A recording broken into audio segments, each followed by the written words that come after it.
Здравствуйте, уважаемые коллеги, друзья! Прежде чем начать свое небольшое онлайн-сообщение, хотелось бы поздравить библиотеку имени Исмаила Гаспринского с 30-летним юбилеем и отметить, что за период своего существования библиотека имени Исмаила Гаспринского сумела стать одним из ведущих информационных центров, объединивших усилия десятков ученых, работающих над крымско-татарской тематикой. На сегодняшний день библиотека имени Исмаила Гаспринского является надежным партнером и другом большинства культурно-просветительских учреждений Крыма. Так, не без внимания библиотеки не остался и проект полного собрания сочинений Исмаила Гаспринского, который был начат в 2015 году Институтом истории имени Шахабуддина Марджани Академии наук Республики Татарстан, непосредственно его отделом института, Крымским научным центром, при участии Бахчисарайского историко-культурного и археологического музея-заповедника. На сегодняшний день вышло 3 тома полного собрания сочинений просветителя.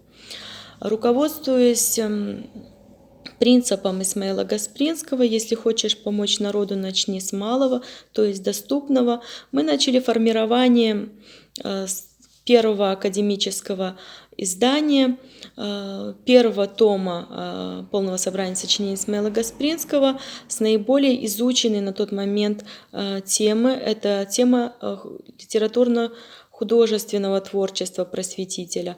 В 2016 году нами был издан первый том полного собрания сочинений Исмаила Гаспринского, который вобрал в себя 26 художественных текстов просветителя, которые были опубликованы Исмаилом Гаспринским на страницах газеты «Переводчик Терджеман», а также вышли отдельными брошюрами в его типографии. Много произведений было переведено на русский язык впервые, что сделало Исмаила Гаспринского доступным более широкому кругу читателей. В 2017 году был издан второй том полного собрания сочинений Исмаила Гаспринского. В него вошло раннее публицистическое творчество просветителя. Это статьи и заметки Исмаила Гаспринского, вышедшие в период с 1879 по 1886 года. Сюда же вошли первые заметки и статьи просветителя в период первых лет существования газеты «Терджеман».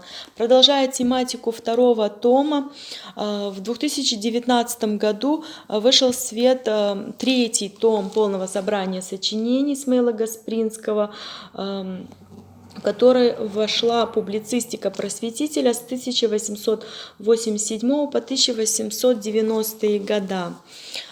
Хотелось бы отметить, что уже нам отрадно видеть, что большинство исследователей, которые занимаются творчеством Исмаила Гаспринского, в своих исследованиях пользуются нашими трудами, и появляется больше интересующихся Исмаилом Гаспринским, и начинают выходить в свет работы, связанные с ранее неизвестными трудами просветителя, с анализом этих работ.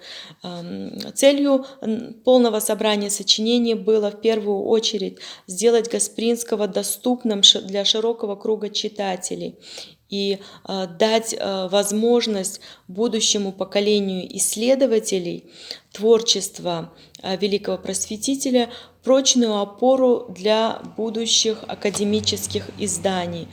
Мы надеемся, что в скором будущем нам удастся реализовать проект полного собрания сочинений, и он, как и прежде, будет выходить совместными усилиями ведущих учреждений Крыма, в том числе и библиотеки имени Исмаила Гаспринского. Благодарю вас за внимание и надеюсь, в ближайшем будущем мы вновь сможем возобновить краеведческие чтения, и наши доклады будут в полном объеме. Спасибо за внимание.